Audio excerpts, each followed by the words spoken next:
oportunidad estarás escuchando la lectura del libro Fundamentos, escrito por el hermano Gino Gianfrancesco.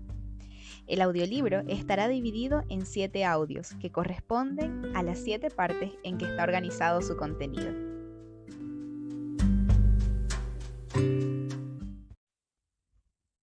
Parte 4. Tú eres el Cristo, el Hijo del Dios viviente. Bienaventurado eres, porque no te lo reveló carne ni sangre, sino mi Padre que está en los cielos. Y sobre esta roca edificaré mi iglesia, y las puertas del Hades no prevalecerán contra ella. Mateo 16, 16b, 17b y d 18b. Punto número 21. El reino de los cielos se ha acercado. En este apartado se recomienda escuchar acompañado de la versión escrita, por causa de las múltiples citas bíblicas que acompañan el texto. Con los rudimentos precedentes de la doctrina de Cristo, vemos que se nos anuncia un reino para el cual se nos señala una puerta. Dios ha prometido, pues, un reino. El plan eterno de Dios ha sido una economía donde su Hijo amado tenga la preeminencia. Colosenses 1:18, Efesios 1, del 9 al 14. El reino de los cielos que se acerca es, pues, el anuncio del Evangelio. Fue lo primero que Jesús comenzó a enseñar, y acerca de lo cual enseñó claramente con parábolas. El reino fue también lo que mandó a los suyos a anunciar, y fue lo que sus apóstoles anunciaron.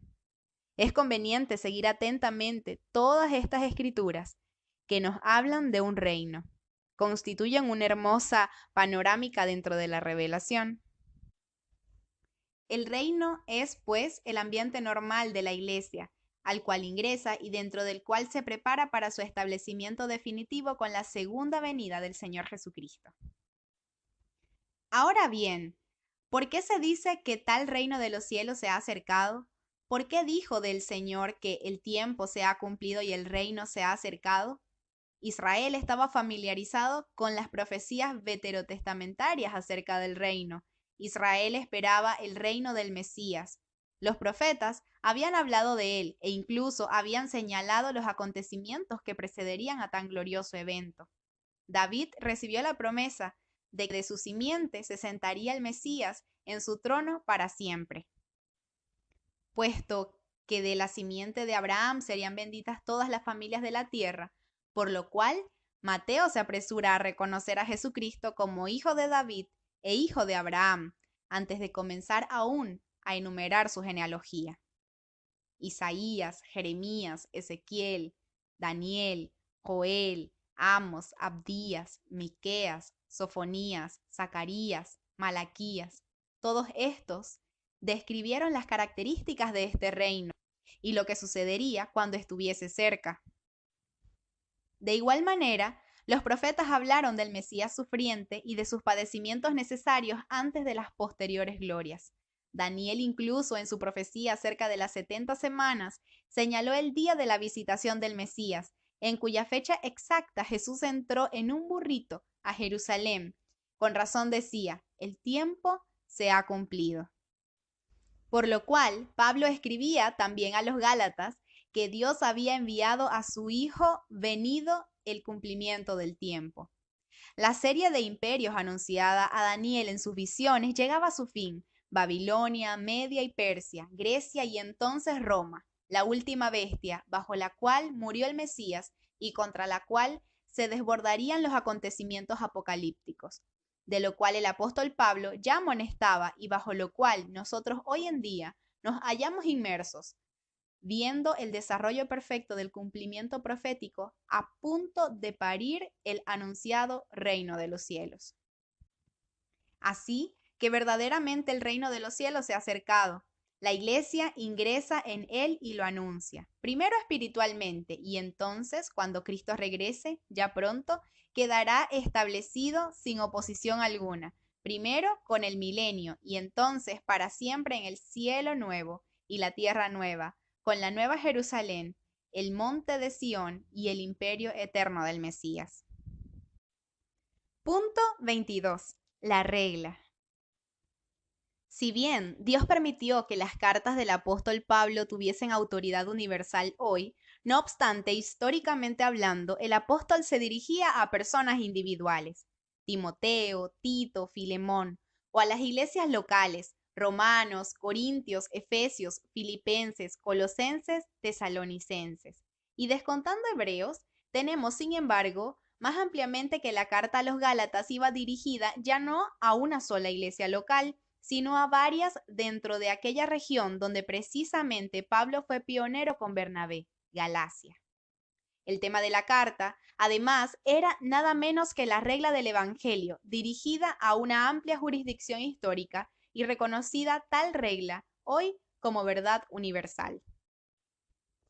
En aquella carta, Pablo poniendo su autoridad con la que abordaría el tema. Era apóstol de Jesucristo por voluntad de Dios, no de hombre ni por hombre, y había recibido de Dios el Evangelio por revelación, siendo especial comisionado de Dios para los gentiles.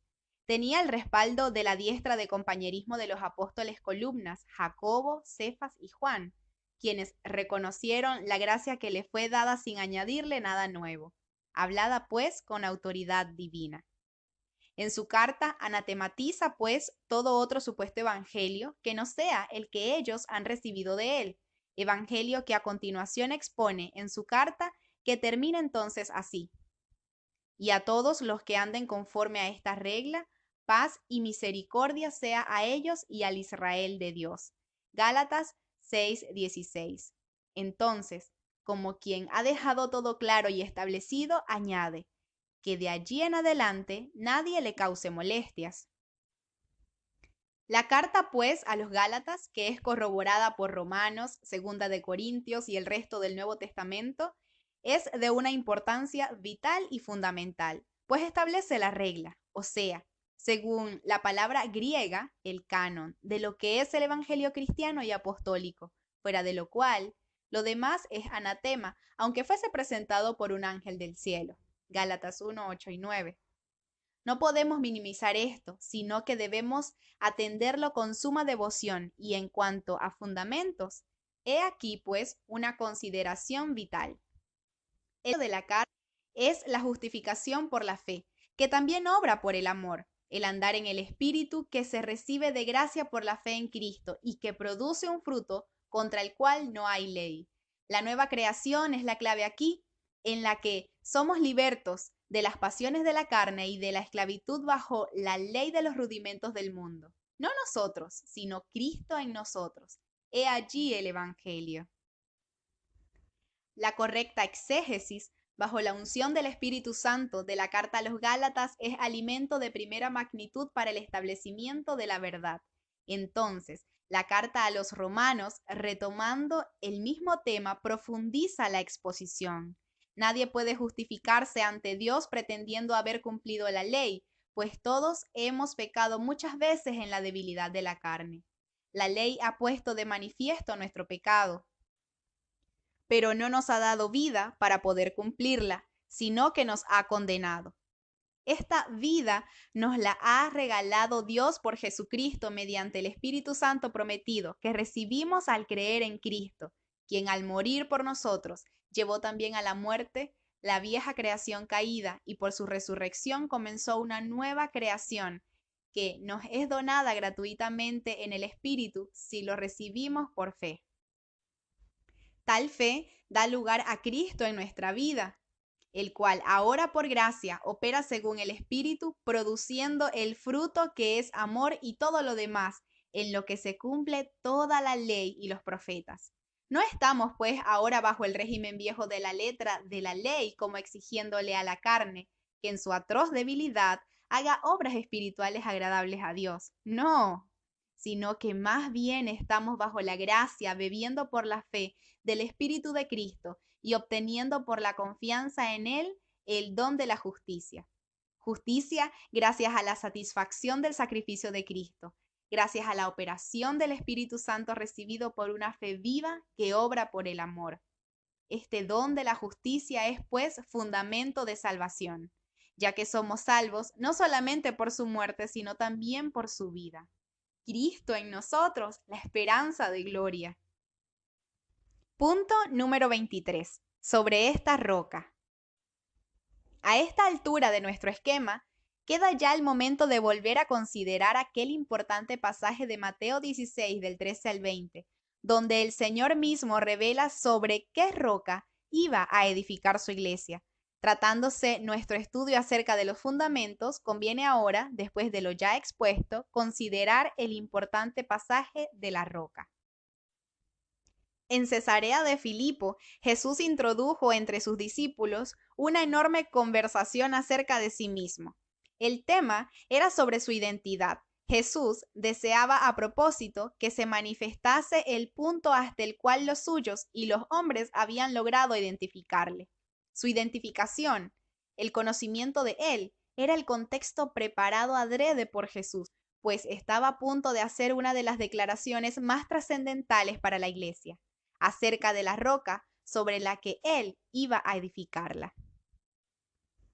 Entonces Simón Barjonás, ante la pregunta de Jesús acerca de quién decían los hombres y ellos que era él, respondió solemne y acertadamente: Tú eres el Cristo, el Hijo del Dios viviente. A lo cual Jesús le respondió: Bienaventurado eres, Simón, hijo de Jonás, porque no te lo reveló carne ni sangre, sino mi Padre que está en los cielos. Y yo también te digo que tú eres Pedro, y sobre esta roca edificaré mi iglesia, y las puertas del Hades no prevalecerán contra ella.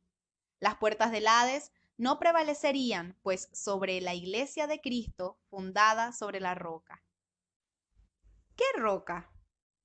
Cuando Simón Barjonás identificó y confesó a Jesús de Nazaret como el Cristo, el Hijo de Dios, el Señor le llamó bienaventurado por esta razón, llamándole ahora a Simón en arameo Cefas, es decir, piedra, Pedro en griego.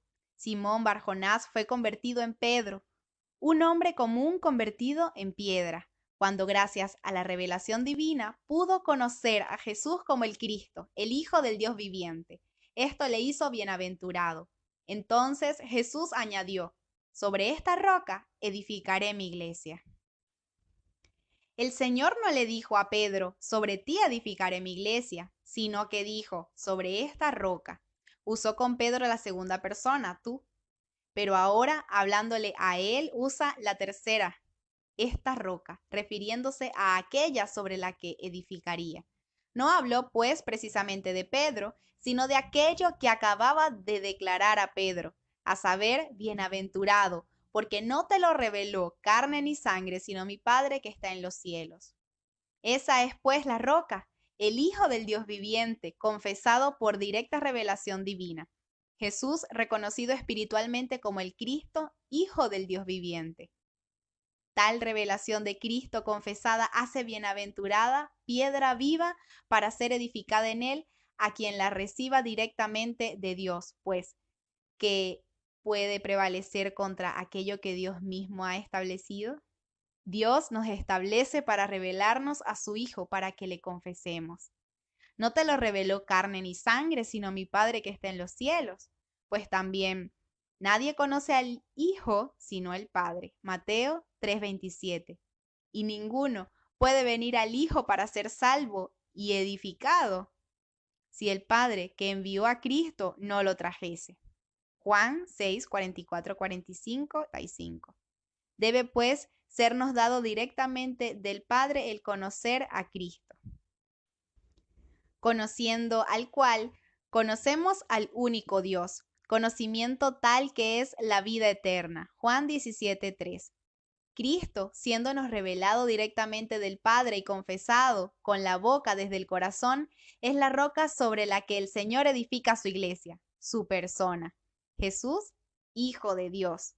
Su obra y su doctrina, la de Cristo, deben sernos enseñadas directamente de Dios para que podamos ser edificados. Sin tal conocimiento espiritual del Señor Jesucristo es imposible el nuevo nacimiento, el crecimiento y la madurez cristiana. Tan solo participando de tan bienaventurada revelación divina, somos asentados sobre la realidad del reino de los cielos. Todo lo que no plantó el Padre Celestial será desarraigado. Mateo 15:13. Pero arraigados y sobreedificados en Jesucristo, andaremos y seremos confirmados en Él. Colosenses 2:7.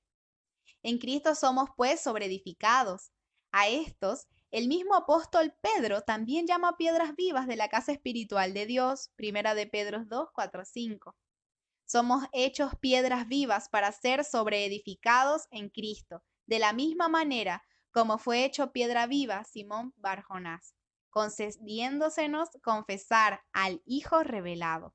Nadie puede llamar a Jesús Señor, sino por el Espíritu Santo, mas quien creyendo lo confiese invocándole será salvo.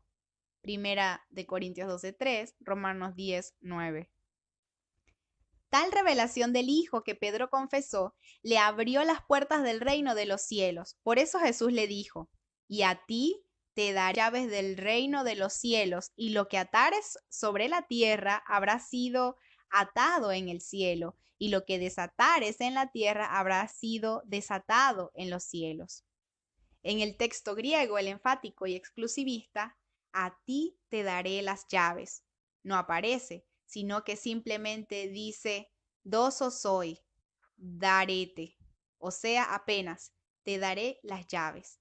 Tampoco en el texto griego aparece el futuro perfecto, será atado o será desatado en los cielos, sino que dice, estai de menón, habrá sido atado. Lo mismo que dice, estai lelemenón, habrá sido desatado. Es decir, que el cielo habrá atado o desatado aquello que revele para hacerse así en la tierra. Esta aseveración a Pedro por parte de Jesús fue también hecha a la iglesia por el Señor según Mateo 18:18. No es pues exclusiva de Pedro. La iglesia local debe pues operar según le haya sido revelado del cielo, atando y desatando en la tierra lo que ya está de menón, habrá sido atado, o lo que está de menón, habrá sido desatado en el cielo. Vemos pues así a la iglesia y a cada miembro suyo en particular operando bajo la directa gobernación de la cabeza celestial.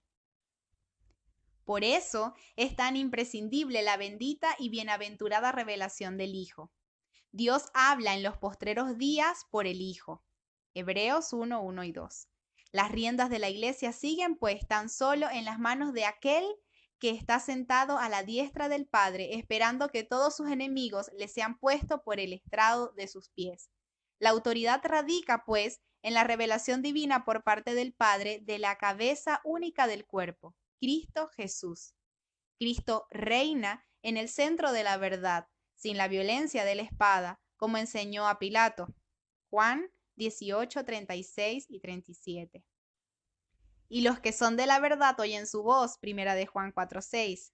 A él oíd, ordenó el Padre, Mateo 17:5. La espada tiene el estado para los transgresores y estará en la boca de Cristo en su segunda venida. Desde la gloria del Señor mismo constituye apóstoles, profetas, evangelistas, pastores, maestros, revelándose a ellos para que puedan ministrarle espiritualmente al pueblo como ministros competentes del pacto del Espíritu. Efesios 4, del 10 al 16, 2 de Corintios 3, del 2 al 12, capítulo 3, versos 17 y 18, capítulo 4, del 1 al 6. El diablo, entre tanto, ha sembrado la cizaña, la cual junto con el trigo debe crecer hasta el día de la siega. Mateo 13, del 24 al 30, 36 al 43. No obstante, toda planta no plantada por el Padre será desarraigada en su hora. Mientras tanto, se nos enseña a hacer el reconocimiento por los frutos. Mateo 7, del 15 al 20. Conocimiento según el Espíritu. Segunda de Corintios 5, 10. El que no haya nacido, pues, del agua y del Espíritu, regenerado por un nuevo nacimiento, no podrá ver el reino de Dios ni entrar a él. Juan 3, 3 y 5. Pues el hombre natural no percibe las cosas del Espíritu de Dios porque no puede entender. Es, pues, preciso discernirlas espiritualmente. Primera de Corintios 2, del 10 al 16. El nuevo nacimiento acontece cuando recibimos al Hijo y confesamos la revelación del Hijo, identificándonos con Él, que ha de formarse en nosotros de gloria en gloria hasta el pleno conocimiento de Dios en la estatura de Cristo. Tan solo el Espíritu vivifica. Juan 6:63. y el fortalecimiento espiritual del hombre nuevo interior, que es el único que rinde frutos eficaces para Dios, debe ser la prioridad y es lo verdaderamente valioso. Todo lo demás, lo que haya nacido de la carne, que haya sido operado en virtudes meramente naturales, es reprobado, ya que no soporta la prueba de fuego y por lo tanto no puede formar parte del edificio o casa espiritual de Dios. La iglesia es columna de una verdad que es realidad espiritual evidente por sus frutos, lo cual tan solo brota de la suministración del Espíritu por la revelación divina del Hijo. Sobre esta roca edifica pues Cristo a su iglesia, de manera que las puertas del Hades son neutralizadas y derrotadas por la virtud del Cristo resucitado, que vive en cada miembro de su cuerpo místico, iluminándolo y fortaleciéndolo. El verdadero magisterio es pues tan solo aquel que ministra de, en y por el Espíritu Santo y para la gloria de Dios, pues la competencia del ministerio consiste en la ministración eficaz debida por el Espíritu, 2 Corintios 3, lo cual es, pues, lo único que, como decíamos, rinde evidentes frutos eficaces para Dios, reconciliándole efectivamente todas las cosas en la realidad y no meramente en huecas apariencias.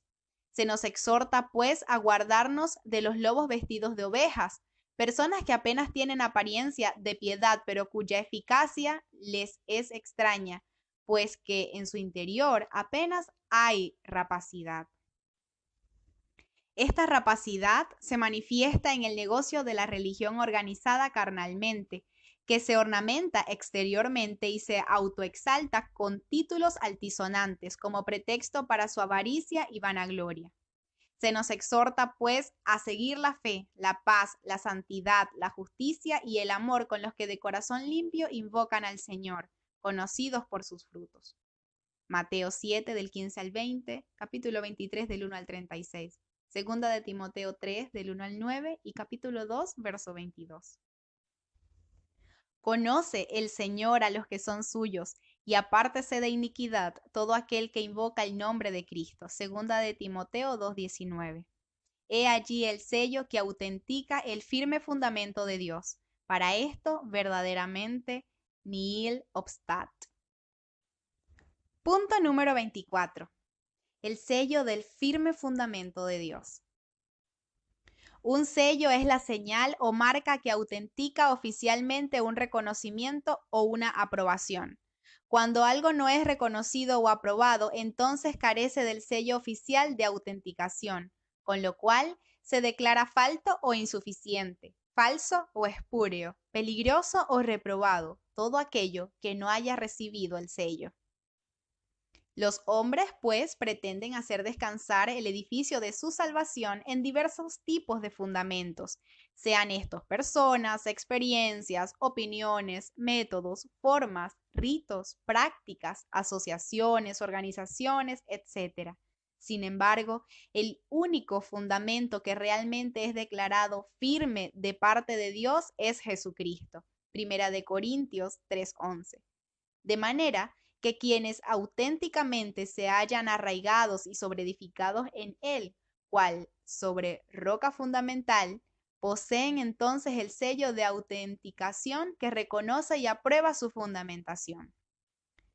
Tal sello es el que citamos en el apartado anterior, pero el fundamento de Dios está firme, teniendo este sello.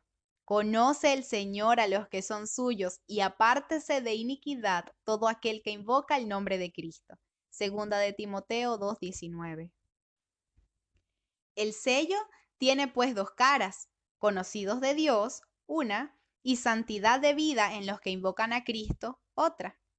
Por la parte de Dios, el Señor conoce a los que le pertenecen, a los que conforme a su propósito son llamados. Y a estos que antes conoció, también predestinó, llamó, justificó y glorificó en Cristo Jesús. Romanos 8, 28, 30. A su vez, estos mismos, por la parte del hombre, son los que aman a Dios guardando sus mandamientos al vivir en Cristo. Los inicuos no son, pues, reconocidos de Dios. Jesús dijo: No todo el que me dice Señor, Señor entrará en el reino de los cielos, sino el que hace la voluntad de mi Padre que está en los cielos. Muchos me dirán en aquel día, Señor, Señor, ¿no profetizamos en tu nombre y en tu nombre echamos fuera demonios y en tu nombre hicimos muchos milagros? Y entonces les declararé, nunca os conocí, apartados de mí, hacedores de maldad. Mateo 7, 21 al 23. Así que la fe verdaderamente viva se muestra en sus obras de amor. Santiago 2, 14 al 26, Gálatas 5, 6. Así como la circuncisión sirvió a Abraham como señal de su pacto con Dios, así también la circuncisión espiritual de corazón certifica nuestra alianza cristiana con el Señor. El corte de la carne y el despojamiento del viejo hombre hacen públicamente manifiesto en nuestras vidas que estamos viviendo íntimamente unidos a Cristo. Así que todo aquel que invoca para salvación a Cristo y se confía verdaderamente en Él, exhibirá espontáneamente un amor a Dios y a los hombres que es fruto evidente de su arraigo y fundamentación en Cristo. La iniquidad es, pues, incompatible con la fuente sustentatriz divina y por lo tanto no es reconocida por Dios. Atribúyese, pues, la iniquidad a un falso fundamento. Nadie puede sostenerse en tal arena movediza. El hacer lo que Cristo manda es lo que demuestra la roca sobre la que estamos fundados. Los que aman a Dios y en verdad le siguen son los mismos a quienes Dios reconoce. Dios acepta a quienes se hallen verdaderamente en el amado. Efesios 1:6. Estos mismos son sus conocidos que viven por su gracia, de la cual extraen frutos de santidad que apartan de la iniquidad. No será reconocida pues aquella virgen fatua que pretendiendo esperar a Cristo, apenas duerme y sueña estando desprovista en su vasija, que es el alma, del aceite de su espíritu. Mateo 25:12. Quien no tenga el espíritu de Cristo no es de él. Romanos 8:9. Y quien teniéndolo en su espíritu lo contrista y lo apaga, no andando en él, verá afectada su recompensa y no será reconocido para el milenial reino de los cielos.